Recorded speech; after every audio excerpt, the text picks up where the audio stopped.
Hi guys, welcome to my channel. My name is Mila and today I'm going to talk about a very interesting character, and it is Justin Baldoni. In this video I'm not going to be discussing the conflict, however I will be discussing some parts of the character that are related to the conflict, because I pulled up the document that was published in New York Times, I think, and so I went through the whole document and I kind of picked some of the pieces out, also gone through some of his podcasts and Instagram posts. And so it's kind of just I'm going to be telling you my interpretation. This is my interpretation. This is not truth and ultimate truth. So if you also have any theories, please leave in the comments below. It's always interesting for me to read those because it's interesting. I could have missed something. I could have been completely wrong on something, but either way, I'd be very interested to read your comments. I want to do a really quick summary of what happened in the conflict because it does matter. For me, it matters in terms of doing the whole analysis and psychological deconstruction. So from what I understood after reading that document, I've understood that they were shooting a movie together and then Baldoni acted inappropriately. And therefore, Blake Lively, she went to HR and tried to address some of the concerns. And then she tried to set boundaries, okay? I'm not doing analysis on Blake Lively today. This is just purely Justin Baldoni. And so the tension was created on the set. They marketed the movie separate. Baldoni tried to, protect his image, and he realized that something might come out. Therefore, he hired a team, tried to supposedly ruin her reputation, and then she went to sue him for doing that, and also suing him in sexual harassment, I think. And now I think he's suing her back. And anyway, so let me start pulling up some of the things and actually doing the deconstruction. So one of the things that has really caught my attention is the fact that he's quite feminine. He has long hair. He talks about the podcast, which is, he has a podcast and a book, Man Enough. Okay, that is a whole different story that I'm gonna, analyze. But he's very feminine. You can see on that image, a man, a true man, a ballsy man, is not going to, it's somehow, I'm not saying that he's gay or bisexual. I'm not saying that, but he has a lot of feminine traits, okay? And so when I started going through all the content, I thought that maybe he has histrionic personality. I'm not saying he has a disorder or anything like that, but he has that histrionic personality, okay? Histrionic means it's a person who tries to bring all the attention on themselves, who cannot live without attention, who will suffer if being ignored or forgotten. These people are actually they have this, sexuality, but it's infantile sexuality. It's not grown-up kind of sexuality. But again, we'll go into that a little bit later. So let's just read through this thing. So they were filming a scene where he did not act in character. And so he spoke out of character as himself, dragged his lips, that smells so good, and then when she objected, he said, "I'm not even attracted to you." I think this is so funny. To me, it's just such to me, if this has happened, it's just such childish behavior.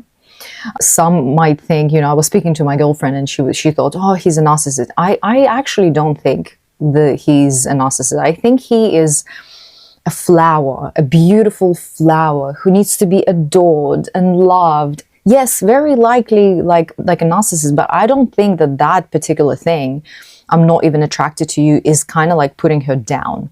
I think it's just because histrionics, they share some similar things to narcissists, but it's not the same. I've analyzed a lot of his content and I don't see that dark, narcissistic, I'm gonna devalue you, I'm gonna put you down. I don't see that in his content. I think he's just this beautiful flower type of a man who just needs to be loved. Let's continue. This is a very bad image. I couldn't find anything better. But even in this role, he just looks when he was creating the video or whatever, like he just looks like it's him, like it's, you know, he feels good in that femininity. It's so funny because his whole purpose is to teach men, even though all his followers are women. He says that in his TED talk. You know, all his purpose is to be like, you know, men, they should be kind and they should listen to women and they should, it's almost like feminizing men, making men more feminine. And like all his, if you know, there's something that I learned when I was studying. They told us, always look at what that person has. If you want to analyze someone, like you have to see what that person has produced. There's lots of, you know, I think, I'm not a psychoanalyst, but I know that psychoanalysts, they've analyzed, like, you know, all these artworks of Salvador Dali and all the other ones. But we have to really look at what that person has created, okay? And then we can say so much about that person if we see the creation. And so what he has created is just all these videos about feminism, right? And so even the fact that he has a podcast, which is called Man Enough, it says a lot. Because if you think about it, man enough, I feel like he doesn't feel man enough. I feel like this whole thing, man enough, he does not feel man enough. Because why would you create a podcast called Man Enough or the book Man Enough? You know what I mean? I think deep inside, he does not feel masculine. He does not feel man enough. He doesn't feel that. And so then he doesn't judge it, but he kind of says, this is not good, change your ways. But a lot of men, they actually don't listen to him. I think because men, like proper men, I can't really say what proper men, but I feel like a lot of men, they don't really buy into all of this because this guy, whatever this guy says, completely goes against their values. And to be fair, I feel like there's so much, I feel like he's very infantile. I feel like let me try and give some example. By the way, here, this is a great marker for histrionic personality because he says, first, he's like very sexual provocative, and this is a part of histrionic personality disorder. But then he says, I'm not even attracted to you. So what's interesting in histrionic people, they will act, you know, sexual. They will try and seduce you. But then once they do, they disappear. It's like gone, done. Because it's in their psyche. They have this conflict. You know how like each personality disorder have like a leading conflict. So, and I'm not going to go into like the trauma, the childhood, why this happened. There could be many reasons. You know, there's a person called Donald Winnicott, and then he talks about a concept. I think he's a psychoanalytic. I think so. And he talks about a good enough mother. And so the good enough mother, is the mother who's not too much onto the child, is not too avoidant of the child. And so therefore, you know, there could be many things. The child could have developed that in order to get attention because the mother was dismissive or something, or the mother could have been too much on the child, so I'm not going to go too much into it, but what I think should be mentioned is that there is a sense of anxiety about your own sexuality, like sexual instinct. And so because there is anxiety because of that, therefore, the person is trying to protect him or herself from it, kind of putting it into someone else. Let me try and explain it. So like one of those psychological defense mechanisms would be them trying to tame their sexual drive. And so how they do it is that they will seduce someone, but then they will avoid progressing that too far. And also they would avoid intimacy. It's so funny, it's so strange that a lot of the times the most sexualized women or men who are very sexual, they wouldn't even have sex, to be fair. So anyway, so they feel losing control, and so they push the object away, another person. So it's I don't know if you're feeling, I don't know if I'm explaining this right, but there's this there's this like game and duality, and there's this anxiety and like fear of own sexuality. So therefore you'd project it in someone else, and then you'd push that away, and then it's just like a push and pull game.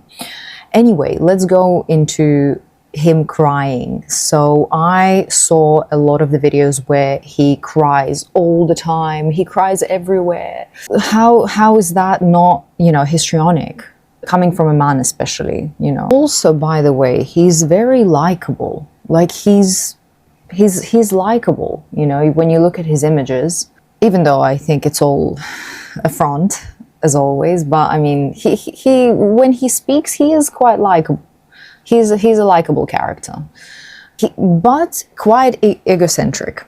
Definitely very egocentric, and he probably thinks that for his partner, he's like the center of the universe. Definitely for the partner that he has, which is his wife, Emily, he is that, you know, the center of her world, basically. And I think if she's not treating him in a way that he's the center, I personally think that she's a bit of a mom to him, because he seems infantile. God, first of all.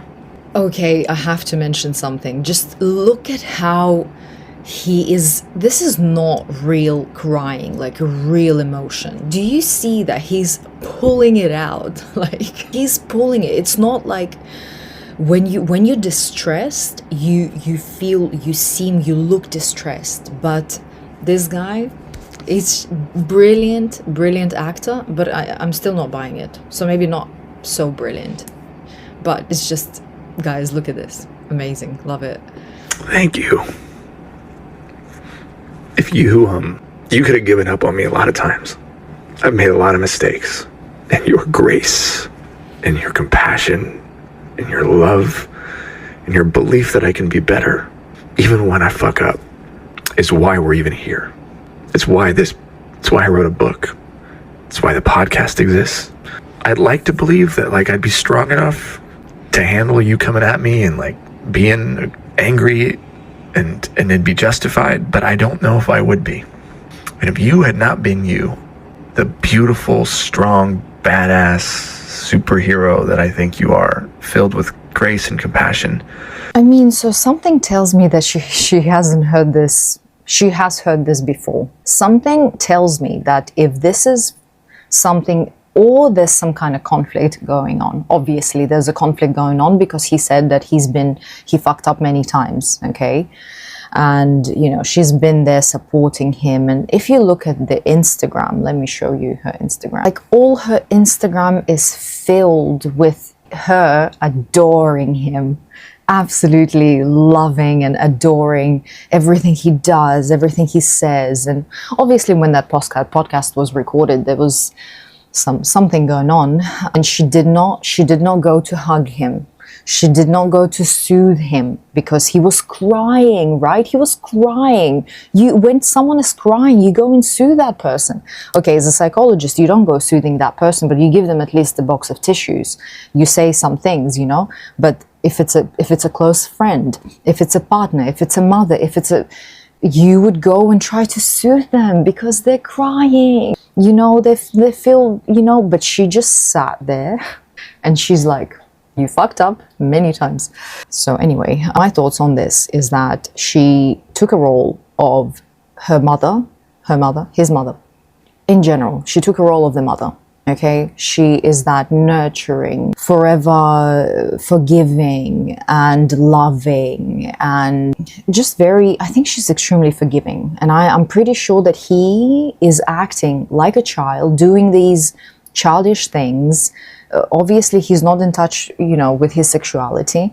So he does these things. Now we see this whole Blake Lively conflict where she's, you know, suing him. I personally, I wouldn't say that he's like this sexual predator who is going to like try and sexually abuse you. And like, I think he's just like a little 5-year-old child stuck, okay, not 5, maybe 10, 15, child who's stuck inside of a big man who needs love and attention, and who will make these stupid jokes, sexual jokes. Like, I don't see him as a predator, sexual predator. I don't. However, some of the things that I saw in the document was a bit... Let's look at it again, actually. Oh, okay.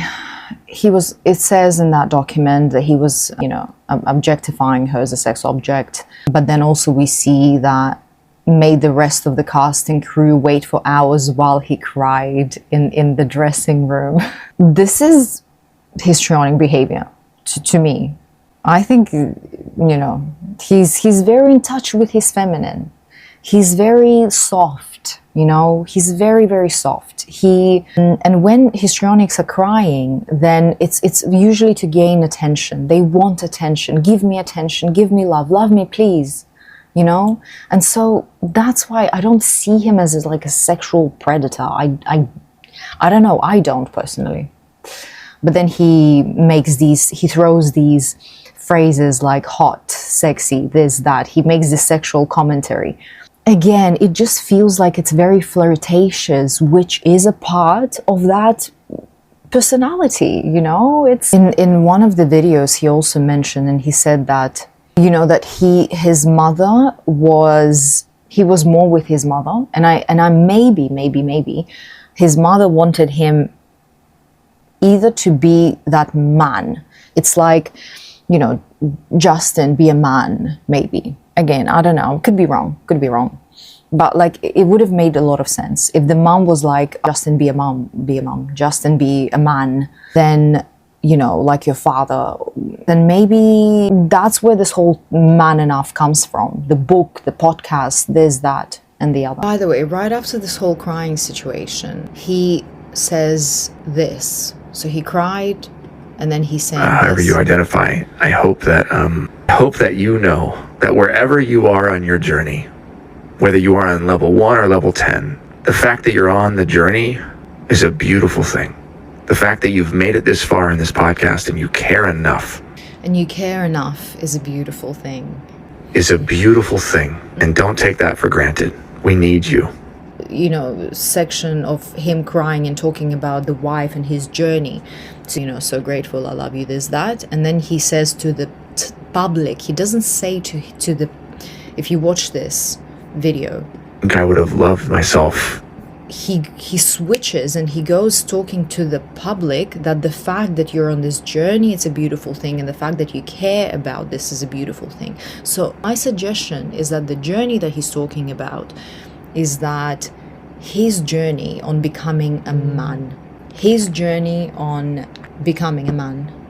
because maybe he's just not man enough, because maybe he doesn't feel man enough. He said he doesn't feel good enough. My love, thank you for coming on then.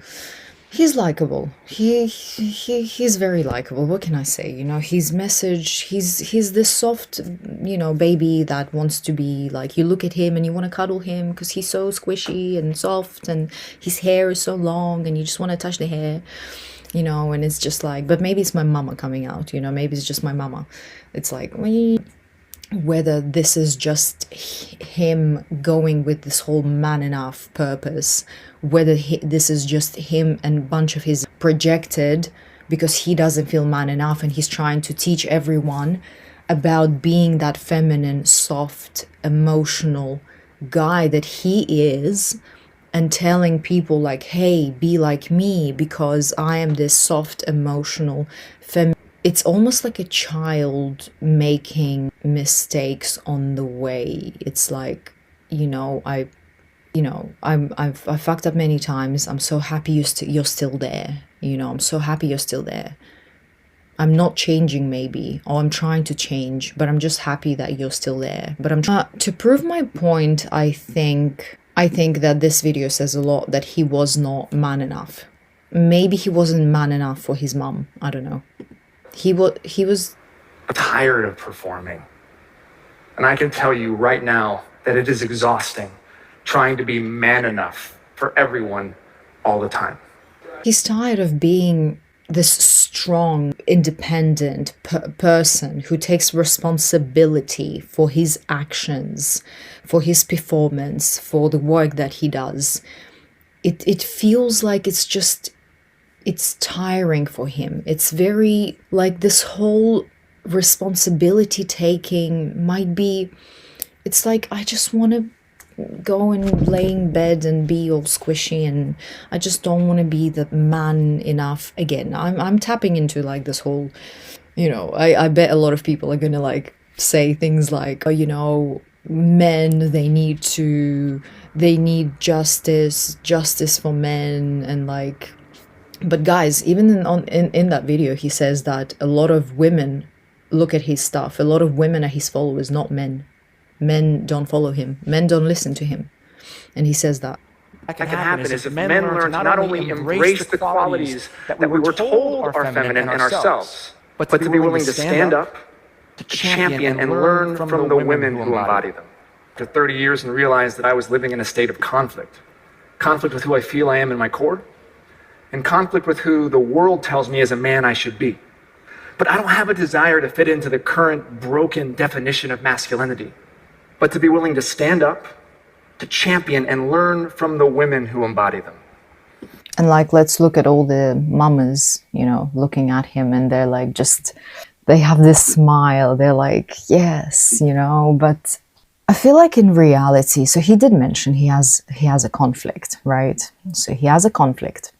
The conflict that he lives in is that he is a soft feminine guy, but the world tells him to be this strong masculine person who will take responsibility, will take control, and all the other things that come with it.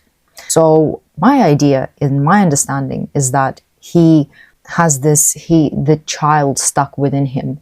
Because look at all these ladies. They're looking at him like there's a baby there. There's a baby performing. Then you know, a little boo. Anyway, so I feel like there's this infantile part of him that struggled, because even his sexuality is infantile. You know, like when you struggle with taking having all that responsibility on your shoulders. So I personally think in the relationship, his wife wears the pants, and his wife is the one who just keeps on forgiving him and taking him as he is, and him being that, you know, beautiful flower. Yeah. I don't know why I always keep referring to flowers and people. One more thing I want to mention is I actually don't think that he's redefining masculinity.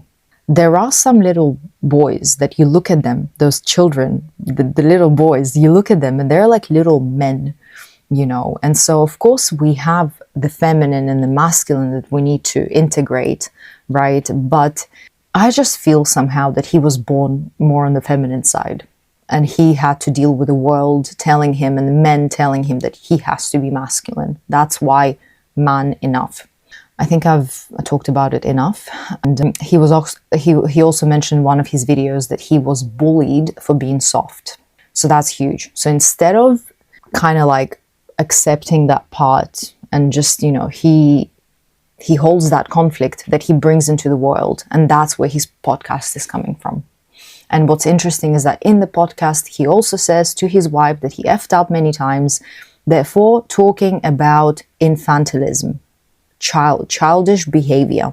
This is just my opinion. He talked about rejecting the feminine. He talked about struggling with body dysmorphia. You know, he is very emotional sensitive. Very histrionic men are like that. So when I see this, okay, which is Mr. Baldoni inserted improvised sexual content, scenes involving nudity into the film in highly unsettling ways.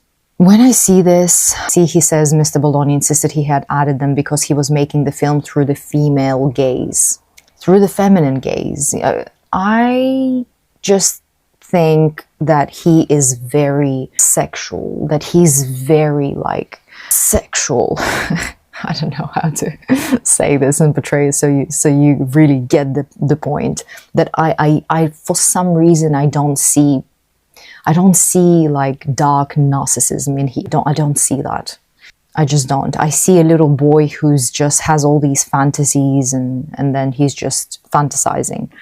And then also one thing, porn addiction, right? I looked into some of the, I tried to like search up and see some of the what is in the literature and research about histrionic personality disorder and porn addiction. They have, because porn addiction is labeled as, I think, where you can't control your impulses, basically. And cluster B personality, they cannot control their impulses. Borderline, borderline meaning like narcissistic, histrionic. So basically, let me show you this actually. This is the piece from that paper that I found. This is the link. Another relevant condition would be histrionic personality disorder. Histrionic personality traits include excessive attention seeking, impulsive and emotional behaviors, and inappropriate sexual conduct. So it could be, could be the fact that the porn addiction, his porn addiction is that was mentioned in that document, New York Times document, could be related to the fact that he has that personality, I don't really want to call it disorder.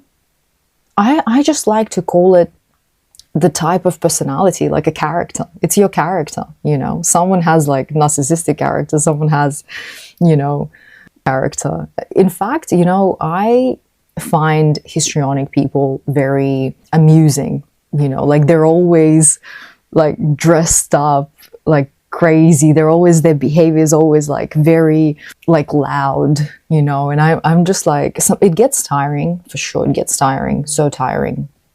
At some point, like if you're around for too long, you can't handle it anymore. But it's quite entertaining. I don't see anything sinister about them, so I don't feel like there's anything sinister about him. I wouldn't say so. Another clip that I want to show you is the clip from their podcast where his wife told him that he should read his own book. I find it funny. It's kind of like, it sounds like she's reprimanding a child, to be honest. Why did you, after reading my book for the first time, look at me? We were in bed. I put it in the book. Look at me and say, babe, you need to read your own book. Because you're still doing that journey that you talk about in the book, the journey from your head to your heart. So I just don't think that a narcissist would just set themselves up like that. I don't think so. Because he's openly talking about how he's messing up. I don't see like a narcissist in him. I don't.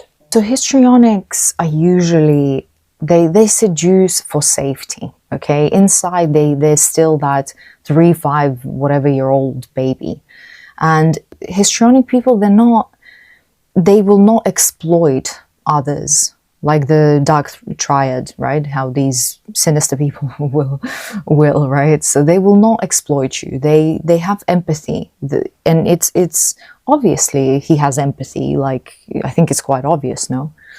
And even though maybe sometimes, oftentimes it could be somewhat fake and could be like theatrical, but I feel like he does have it, and they can, truly love you. They can be kind, caring, unlike, narcissists. But again, I'm not trying to vilify narcissists or whatever. Like we all have, not we all, but a lot of us have narcissistic radical, So She had like a depth and a grace and this quiet strength that I think I'd always dreamed of. And I just knew. Yeah, so I think he dreamed of a mother figure who's going to be that strong. I don't know, the way he describes her is like that very strong woman who's got her together. You know what I mean? So, and I think that maybe that's something he lacked. Very likely he lacked that and he wanted that in another person. I don't know. But anyway, to sum it up, in relation to the whole Blake Lively conflict, there were some things that were like really alarming, like him saying that he didn't really ask for permission to have sex with someone. I don't know what I think about that, to be honest. I don't know. I just feel like he's not that sinister. I feel like he's just that histrionic type of person who like really wants attention, who's quite egocentric, who just wants attention like a little child, and who's very sexual. And so maybe that completely pushed off, triggered Blake, And I haven't analyzed her, I haven't looked into her stuff yet, so I don't know what she's all about, but I think I've seen like 1 or 2 videos maybe where she was rude. I don't know, maybe she's also somewhat histrionic. I can't tell, but if she was, and him being that same kind, it would just be like two children, you know, having a little argument. So whatever he was doing, yes, it was very sexualized, okay, but it doesn't mean that it's sinister. It doesn't mean of course it's not right. It's not okay. That behavior is not okay. I'm not making this behavior okay or saying that it's okay. But this is it, you know, this is my analysis on Justin Baldoni. And if you have any comments, you know, leave below. I might have missed something. If you have a different opinion, very interesting, I'll read that. It's always interesting for me to see, you know, what would other people, how do other people see him? Like, I'm just talking in this case, him, you know, not other celebrities, because this video is about him. So yeah, thank you guys for watching. Please like, follow, comment, and I'll see